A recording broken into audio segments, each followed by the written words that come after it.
Hello friends, आज मैं आपको कटहल बहुत ही अलग तरीके से बनाना बताने वाली हूँ। तो वीडियो के एंड तक बने रहिए। और अगर आपने मेरे चैनल को अभी तक सब्सक्राइब नहीं किया है तो प्लीज़ जल्दी से सब्सक्राइब कर लीजिए। तो चलिए बनाते हैं। तो सबसे पहले मैंने यहाँ पे कटहल लिया है, जिसके छोटे छोटे पीसेस कर लिए। इसके बाद मैंने ये लहसुन, 2 नॉर्मल साइज़ के प्याज, 4 से 5 हरी मिर्च और 3 टमाटर जो नॉर्मल साइज़ के हैं, और मैंने ये थोड़ा सा धनिया लिया है। इसके बाद हम एक जार में लहसुन, हरी मिर्च और जो नॉर्मल साइज़ के हमने 2 प्याज लिए थे उस सबको एक साथ पीस लेंगे। हमें ये बारीक पीस लेना है, आप देख सकते हैं। अब इसके बाद हमने जो ये टमाटर लिए हैं 3, उनको भी हम पीस लेंगे। हमें ये दोनों को अलग अलग पीसना है।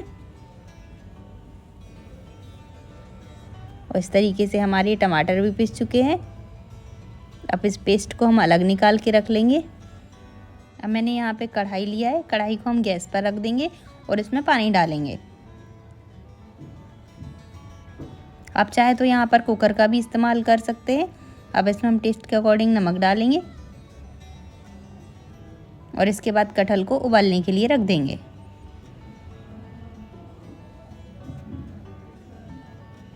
आप चाहे तो 1 से 2 विसल इसके कुकर में भी उबाल सकते हैं।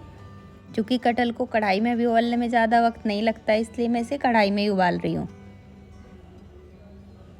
अब हम कढ़ाई को ढक देंगे और 7-8 मिनट तक वेट करेंगे। ये देखिए करीब 8 मिनट हो गए हैं। अब हम इसे एक बार चेक कर लेंगे। ये हमें यहाँ पे कटहल को करीब 70 से 80% ही कुक करना है। वो लगभग 70 से 80% कुक हो गई है। अब हम गैस का फ्लेम बंद करेंगे और कटहल को बाहर निकाल लेंगे।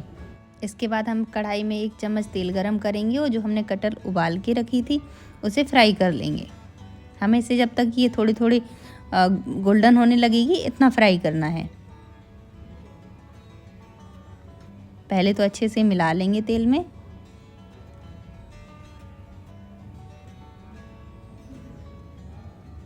और ये देखिए आप हल्की हल्की ये गोल्डन होने लगी है।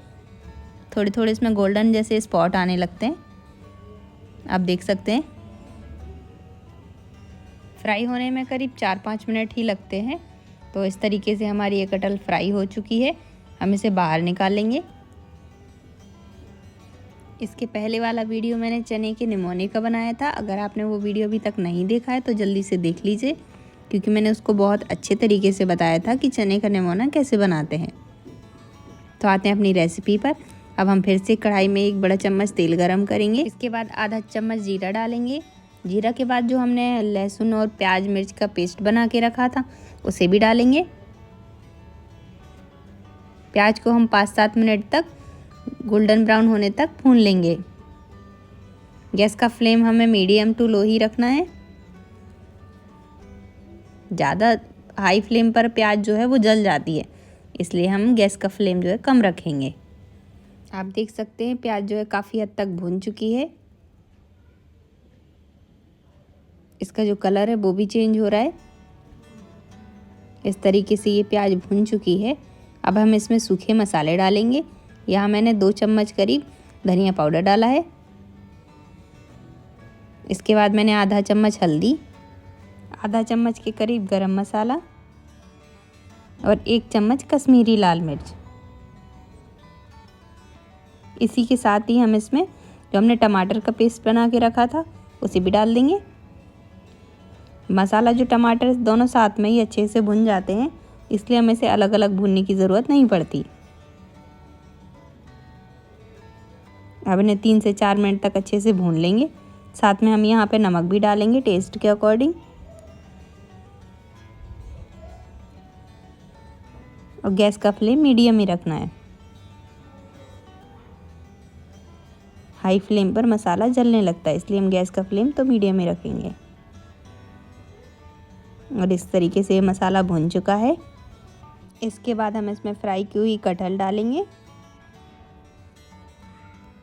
कटहल को अच्छे से मिला लेंगे। आप अगर सूखी कटहल बनाना चाहते हैं तो आप पानी बहुत कम मिलाइए, और अगर आप ग्रेवी वाली बनाना चाहते हैं तो पानी थोड़ा सा ज़्यादा कर दीजिए। आप देख सकते हैं अगर आप सूखी कटहल बनाना चाहते हैं तो आपको इतनी पानी डालने की ज़रूरत है। लेकिन मैं यहाँ ग्रेवी वाली बना रही हूँ इसलिए पानी का ज़्यादा यूज़ करूँगी।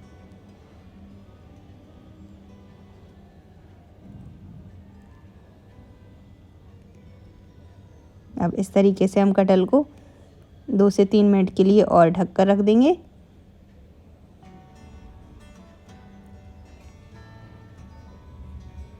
दो से 3 मिनट के बाद आप देख सकते हैं कटहल बढ़िया से बन चुकी है।